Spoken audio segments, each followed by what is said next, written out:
Shalom, minha gente, obrigado, aqui é o pastor Tony Cerqueira, muito obrigado por entrar no nosso canal do YouTube, não é?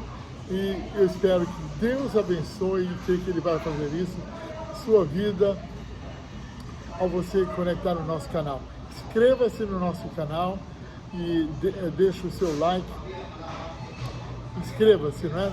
E clique o sino para receber notificações. E deixe um comentário, por favor. Eu quero compartilhar uma palavra que eu tenho compartilhado no live, inclusive, não é?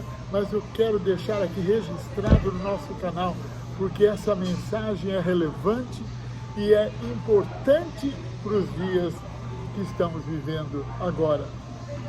Então, depois você pode também entrar no nosso site, né? Cerqueira Ministry e adquirir.com e adquirir o nosso livro, Propósito Divino, que você precisa saber. Eu tenho aqui um exemplar para mostrar para vocês, aqui o nosso livro, quero convidar você a adquirir, está sendo traduzido para espanhol, então muito breve teremos em espanhol. Você pode adquirir o nosso livro no Amazon, não é? No Amazon, aqui na América, qualquer parte do mundo, e no Brasil ele foi publicado pela editora Ideia Editora. Está também lá no nosso site, a conexão direta com o Brasil. Então adquire esse livro e, sobretudo, agora quero pedir que você depois mande esta mensagem para todos os seus amigos. Amém? Tem aqui a minha camiseta aqui, Yeshua, não é? Tenho tido experiências incríveis usando ela. Pessoas me param, perguntam o que está escrito. Uma família de israelense também parou-me não. Eu fui até eles, que eles estavam olhando. Tive uma experiência maravilhosa ministrando a essa família em hebraico. E agora quero falar aqui sobre a segunda vinda de Jesus, os sinais da vinda de Jesus. Então, estamos vivendo, como diz Paulo lá em 2 Timóteo, tempos difíceis, não é? Mas, sobretudo, veja, a preocupação que os discípulos apresentaram é muito relevante para nós agora. Então, quero convidar você a abrir a sua Bíblia em Mateus 24, no versículo 3, onde diz aí, olha, Mateus 24, 3, diz assim: no Monte das Oliveiras. Olha, eu amo esta passagem porque eu estive muitíssimas vezes no Monte das Oliveiras. Toda vez que recebi alguém em casa para visitar Israel, um dos lugares clássicos que visitávamos era o Monte das Oliveiras. Foi lá que Jesus chorou sobre Jerusalém. É lá que Zacarias escreveu que o Messias, Jesus, vai pôr os pés lá quando vier a Jerusalém para reinar, não é? E também lá é pertinho de Betânia, onde Jesus ressuscitou a Lázaro. Então é um lugar muito familiar. E de lá você vê a cidade de Jerusalém, o portão dourado, a porta por onde, segundo as profecias, Jesus vai entrar por ela. Então é um lugar muito comum para mim também. No Monte das Oliveiras, achava-se Jesus assentado. Quando se aproximaram dele, os discípulos em particular, e pediram, veja só, o que eles pediram para Jesus. Disseram assim: dize-nos, quando sucederão estas coisas? Jesus estava falando dos sinais da sua vinda. E que sinal haverá da tua vinda e da consumação, outra versão da consumação do século ou do fim do mundo? Então, essa é a questão que você tem, os discípulos também tinham. E é importante você não deixar de ter esta inquietação. Quando vai se acabar o mundo?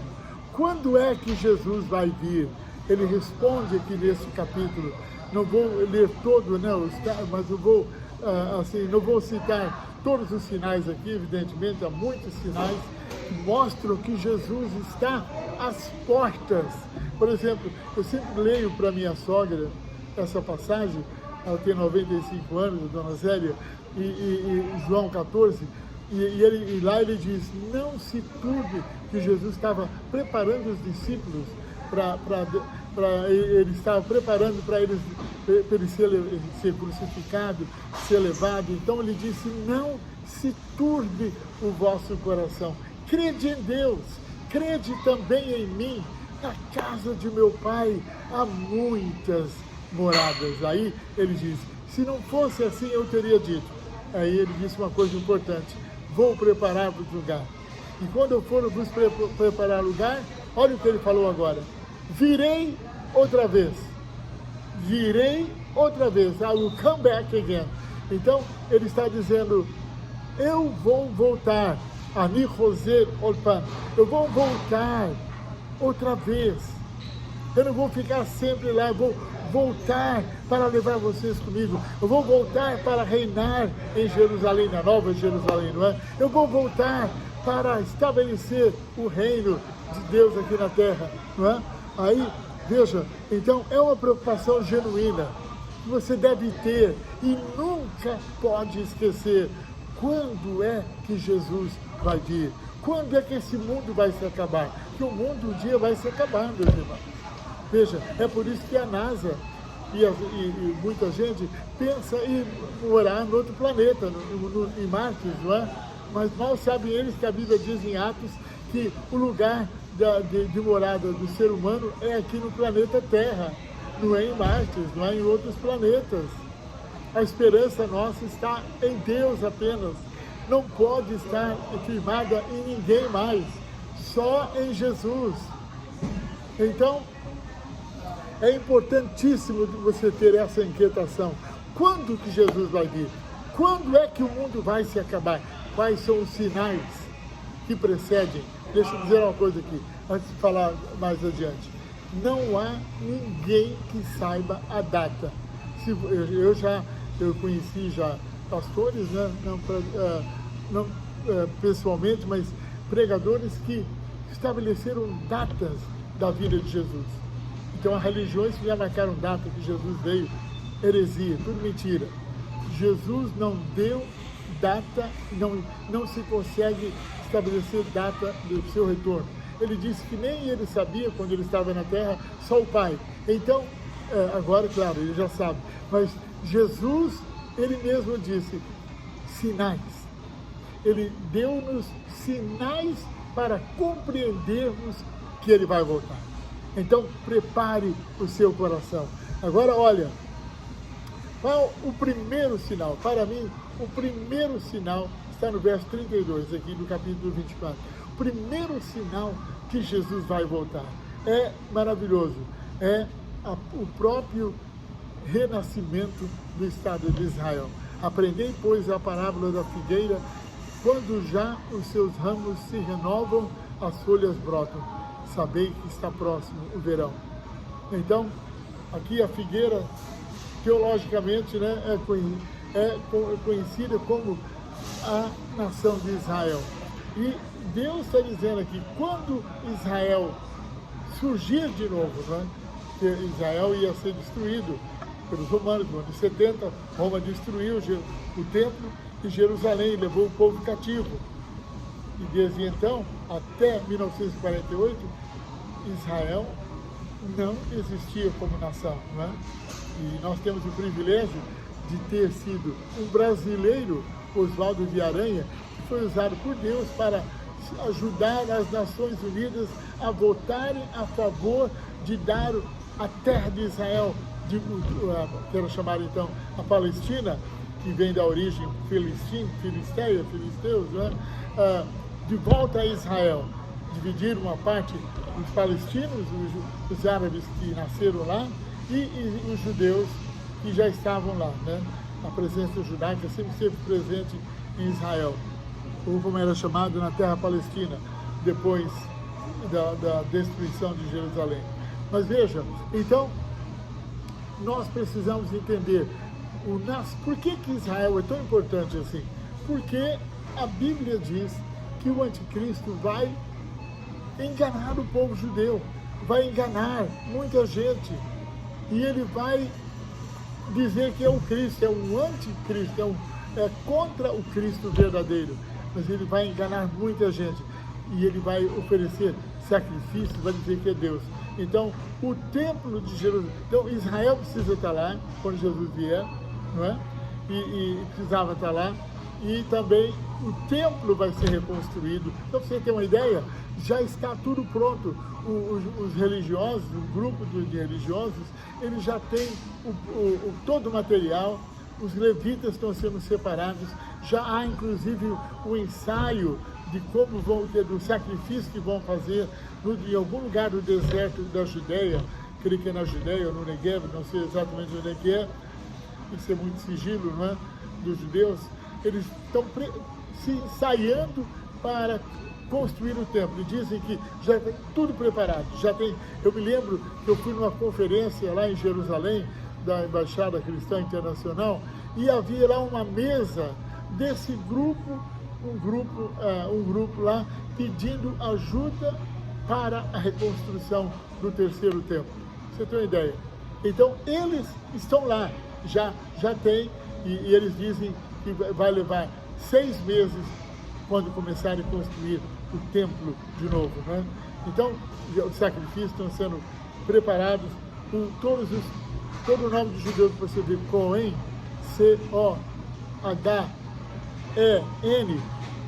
Cohen, em hebraico, Cohen, né? Significa sacerdote. Então, significa um levita sacerdote. Todos os levitas eram sacerdotes, né? Mas sacerdotes são os descendentes de Arão, né? Porque Deus separou a família de Arão e seus filhos para sacerdócio para sempre. E os levitas todos que trabalharam no templo, serviram no templo, mas só a família dos Cohen é que eram separados como sacerdotes. E os Cohen são todos a Israel, são cuidados, são treinados, estão sendo treinados para exercitar o sacerdócio quando o terceiro templo for levantado. Então Israel é o primeiro maior sinal de que Jesus vai voltar novamente e vai levar a sua igreja, a sua noiva. Então veja. Depois, tem vários sinais, não é? São muitos sinais. Eu vou falar apenas de alguns aqui, questão do tempo também. Eu tenho mais 5 minutos para falar. Então, veja, outro sinal importante, se você ler todo Mateus 24, você vai perceber aí vários desses sinais que eu vou falar. O tempo não me permite dizer os versículos exatos, vou só mencionar rapidamente aqui. Um outro sinal muito importante você compreender é que o engano, cuidado para você não ser enganado, porque o engano veja, no versículo 4, Jesus diz, vede que ninguém vos engane. Então, um dos sinais que está perto a vinda de Jesus é que há muito engano nos nossos dias. Então, cuidado para você não ser enganado por falsos movimentos pseudos aí, né, de Deus, não é? Então, você não pode ser enganado. Como é que você não vai ser enganado? Fique numa igreja que prega a palavra, não é? Busque diariamente, leia a Bíblia, ore, não deixe de congregar. E Paulo diz, não é? Aliás, em Hebreus, que eu creio que Paulo escreveu, diz lá, não abandonando a nossa congregação, como é costume de muitos, né? Então, já na época, já era costume de alguns deixarem de congregar-se, mas é muito importante o culto pessoal e o culto coletivo também, não é? Adoração pessoal e adoração coletiva. Deus habita no meio do louvor do seu povo. Então, veja, é importante você estar na igreja, em comunhão, nas células, no GC, a gente chama na Lagoinha, GC, porque você não pode andar sozinho. Você não está sozinho, mas não fisicamente, né? Mas você não pode caminhar sozinho. Venha para o GC. Hoje nós estamos aqui, estamos celebrando um momento que é do GC, não é? Que é sexta-feira à noite. Mas eu quero dizer a você, não ande sozinho. Cuidado para você não ser enganado. Você não ser enganado. Porque Deus ama muito você. E Ele quer você protegido, abençoado, guardado, no nome de Jesus. E depois, outro sinal, perseguição. Nunca houve tanta perseguição. A gente não tem perseguição aqui, não é, na América ou no Brasil, exceto o norte, algumas Nordeste, algumas cidades, né? Mas não se compara que os irmãos passam lá na Índia, no Paquistão, nos países árabes. Eu acabei de orar com um rapaz da Arábia Saudita. Ele não aceitou Jesus, mas deixou eu orar por ele. Peguei o e-mail dele, vou enviar mensagens para ele. Fiz oração por ele, mas claro, ele não quis orar, só apenas ouviu a minha oração. E é muito simpático. E deixa eu dizer uma coisa a você.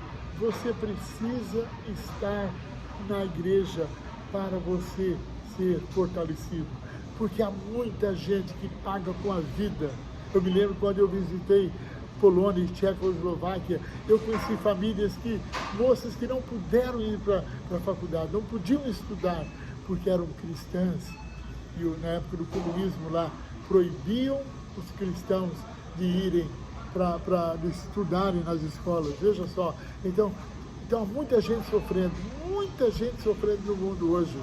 Muita gente sofrendo só porque ama a Deus, só porque crê em Jesus.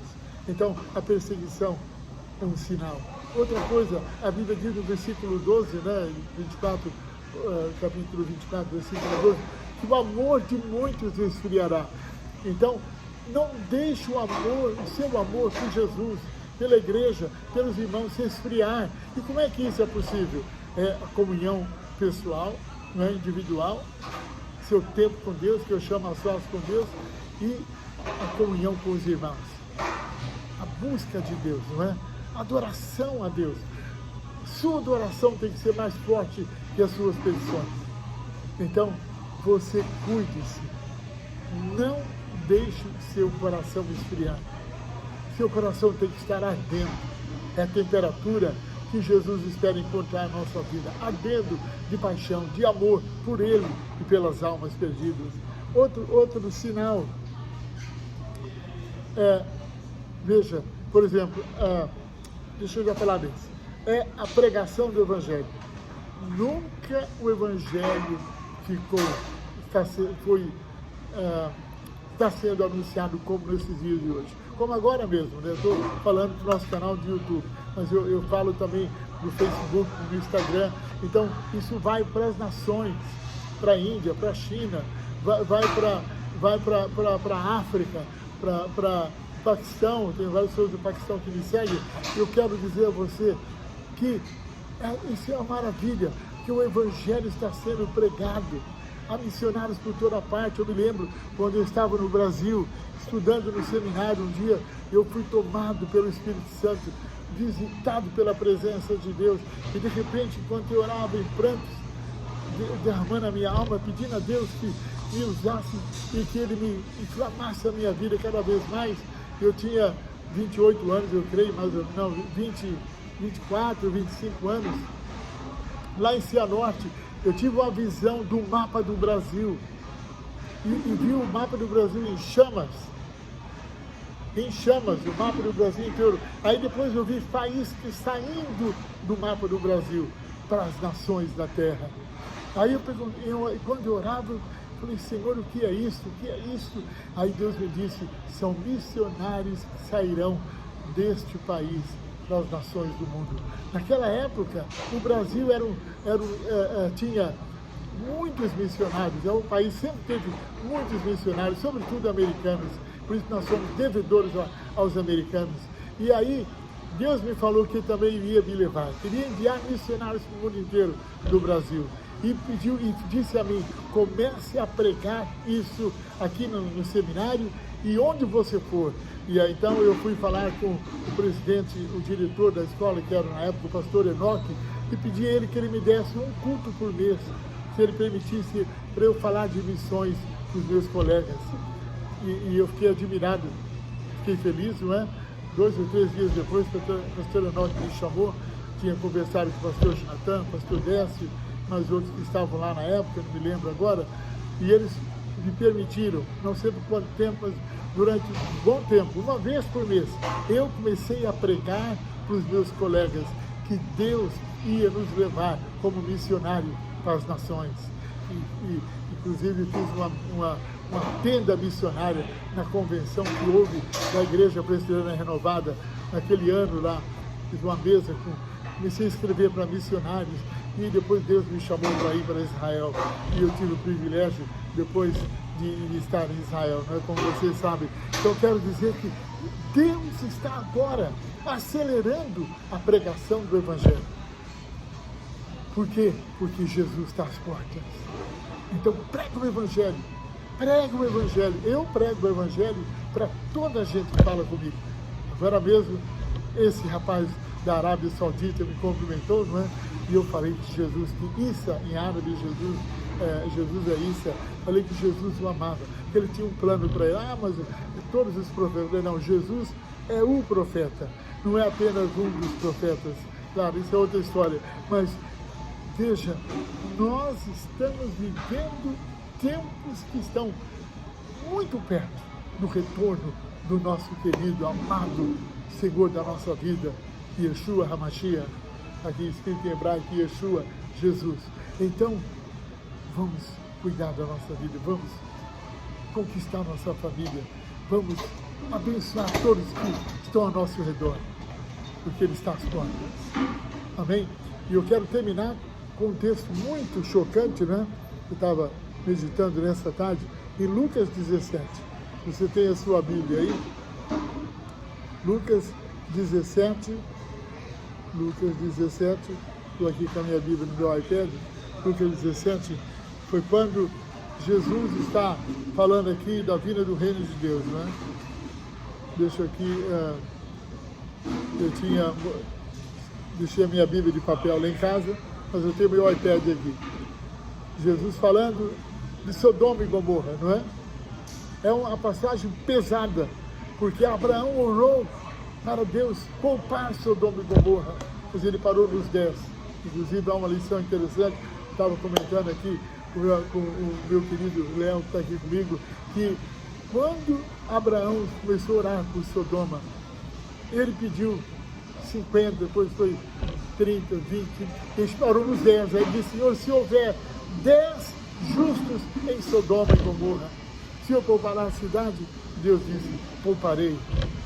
E infelizmente não havia 10. Só havia Ló, a esposa e 2 filhas, não é? 4. Nem os noivos das filhas sequer estavam comprometidos, eles não quiseram acompanhar o Ló e a família, quando os anjos os tiraram de lá. Então, veja, aí olha o que aconteceu. Deixa eu ler para você Lucas 17, vou terminar com isso aqui, já estou terminando. Jesus falou: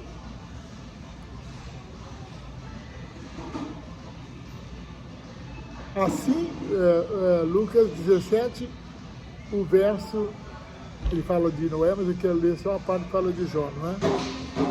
O mesmo acontecerá, verso 28, Lucas 17, 28.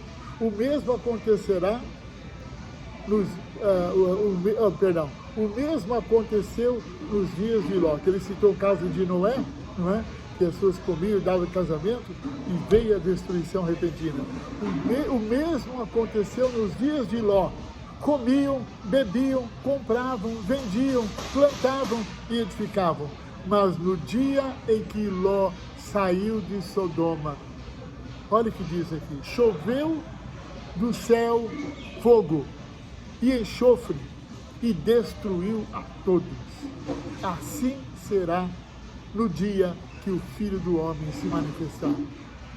Então, muito triste, mas a Bíblia diz que estes céus e a terra de agora estão reservadas para o fogo. Há tanto incêndio acontecendo agora na Europa, aqui na América, né? Eu não sei, outras partes do mundo também. E eu quero dizer uma coisa: o mundo vai terminar com fogo. Com fogo. Né? A Bíblia diz que o diabo vai ser lançado no lago do fogo e enxofre. E todos quantos não amaram Jesus, todos quantos fizeram o sinal da besta. Aliás, eu ia falar sobre o sinal da besta, né? Eu queria só acrescentar isso. Sabe que a América está planejando, já estão falando isso agora, um chip que vai estar na cabeça. E esse chip vai controlar as pessoas. Então, nós precisamos estar alerta. Não se afaste de Jesus. Não abandone Jesus.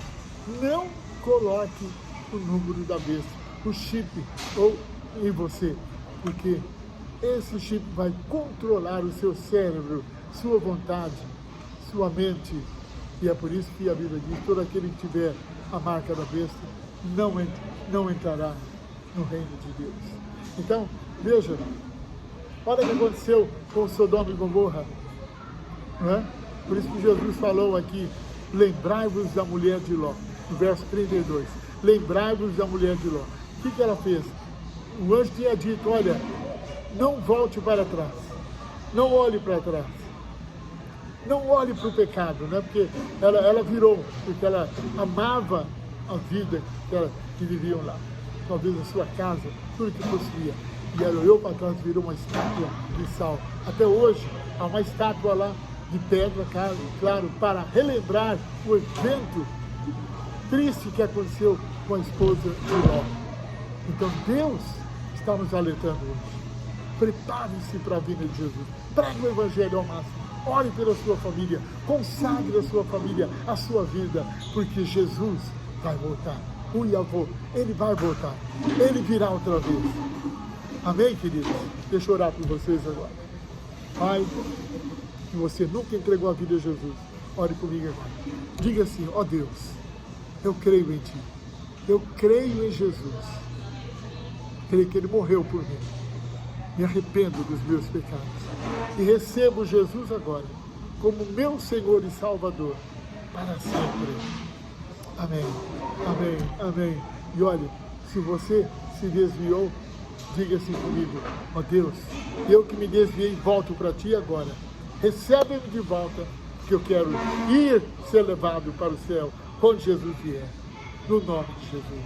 Amém. Abençoa a sua vida com saúde, com paz, com cura, com milagre, com libertação, com salvação, no nome de Jesus. E não ande sozinho, tá bem?